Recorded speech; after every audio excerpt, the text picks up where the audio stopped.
ఏమైంది దానికి? ఏదో మాట్లాడదామని చెప్పి బయటికి రమ్మని చెప్పి మెసేజ్ చేసినావు. రాఘవ, నాకు మళ్ళీ ఒక ప్రాబ్లం వచ్చి పడ్డది. మనుషులు అన్నాక ప్రాబ్లమ్స్ రావడం సహజం, కానీ ఏంటి మళ్ళీ గుడికి పోదామంటావా? నాకేమో పీజీ సెట్ నోటిఫికేషన్ వచ్చింది. అది రాసి పీజీ చేద్దాం అనుకుంటే మా నాన్నేమో నాకు పెళ్లి చేస్తా అంటున్నాడు. అంటే ఏంటి అంకుల్ మొత్తానికే చదువు ఆపి పెళ్లి చేద్దాం అనుకుంటుండా, లేకపోతే పెళ్ళైనాక కూడా చదువుకోవచ్చు అని చెప్తుండా? నా గాషారానికి మా బావ ఉన్నాడు కదా, ఆయన పెళ్లి చేసుకున్నాక చదువుకో అంటున్నాడు. అవునా? మరి ఇది మీ ఫ్యామిలీకి సంబంధించిన మ్యాటర్ కదా, దీంట్లో నేనేం చెప్పాలి చెప్పు? ఇప్పుడు నాకేం చేయాలనో అర్థం కాకనే నిన్ను సలహా అడుగుతున్నా. చెప్పొచ్చు కదా ఏం చేయాలనో. ఇప్పుడు నువ్వు పీజీ చేయడం వల్ల ఉరిగేదేమున్నా చెప్పు. చక్కగా మీ ఇంట్లో వాళ్ళు చెప్పినట్టు మీ బావని పెళ్లి చేసుకుంటే అయిపోతుంది కదా. అసలు మా ఇంట్లో కంటే నీకే ఎక్కువ ఉన్నట్టున్నది కదా నన్ను పెళ్లి చేసి పంపించాలని. అసలు నీకేం అనిపిస్తలేదా నేను పెళ్లి చేసుకుంటా అంటే? నువ్వు పెళ్లి చేసుకొని మీ అత్తగారింటికి వెళ్ళిపోతే ఇంట్లో మీ నాన్న మీ చెల్లె బాధపడతారు, కానీ మధ్యలో నాకెందుకు బాధ ఉంటుంది చెప్పు? అదే నీకు ఇప్పుడు ఇట్లనే అనిపిస్తుంది, కానీ మెల్లమెల్లగా అన్నీ బయట పడేస్తా. నువ్వు బయట పడేసేమున్నది? ఆల్రెడీ బయటనే ఉన్నాం, ఏం చేద్దాం అనుకుంటున్నావు? ఇప్పుడు నేను చదవలేదనుకో పక్కా మా బావకి ఇచ్చి పెళ్లి చేస్తారు.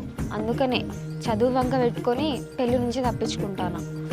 ఇంట్లో వాళ్ళు ఎట్లా ఒప్పుకోవట్లే కాబట్టి ఓ పని చేయి, బాగా డైరెక్ట్ ఫోన్ చేసి బావా నాకు ఇప్పట్లో పెళ్లి చేసుకోవాలని లేదు, నేను పీజీ చేయాలనుకుంటున్నా అని చెప్పేసి లైక్ అటు నుంచి ట్రై చేయి. నేను చదవకున్నా ఏం కాదు, కానీ మా బావకైతే ఫోన్ చేయ. నిన్ను సలహా అడిగిన చూడు, నాకు బుద్ధి ఉండాలి.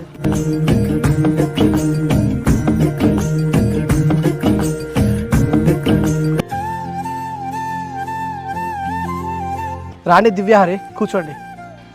హాయ్ అన్వేష్, బాగున్నారా? బాగున్నా దివ్య, మీరు బాగున్నారా? బాగున్నా మనీష్. ఓకే దివ్య, మీకు 20,000 కావాలన్నావు కదా మళ్ళీ?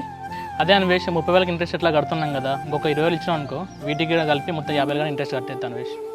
సరే హరి, ఆల్రెడీ దివ్య ఫోన్ చేసి వస్తానని చెప్పేసి అన్నది కదా నిన్ననే, అందుకే మీ పైసలు పక్కకు పెట్టిన. ఇగోండి 20,000. థ్యాంక్ యూ అన్వేష్, అడగని చాలా హెల్ప్ చేస్తున్నారు. ఇంట్రెస్ట్ టైంకి కడతాం. ఓకే దివ్య. హరి, చాయ్లో తాగుతారు, రామని పెట్టామని చెప్పాలనా? ఇప్పుడేం వద్దులేండి అన్వేష్, మొన్న మీరు మా ఇంటి సైడ్ వచ్చినప్పుడు కనిపించారు. ఈసారి వచ్చినప్పుడు మా ఇంటికి ఖచ్చితంగా రండి. అవును దివ్య, మీ వాడ మీద పైసలు ఇవ్వాల్సి ఉంటే వచ్చిన. సరే వస్తాలేండి ఈసారి వచ్చినప్పుడు. ఊర్లో అందరూ అలవాటు ఇలా? ఎక్కడ అన్వేష్, ఊర్లో అంతగా ఎవరు తెలియదు కదా, బయటికి వెళ్తలేను. ఇక్కడికి వచ్చి అమ్మతో నీతో మాత్రమే మాట్లాడుతున్నాను. సరే దివ్య. ఓకే అన్వేష్, మనీ ఇచ్చినందుకు చాలా థ్యాంక్స్.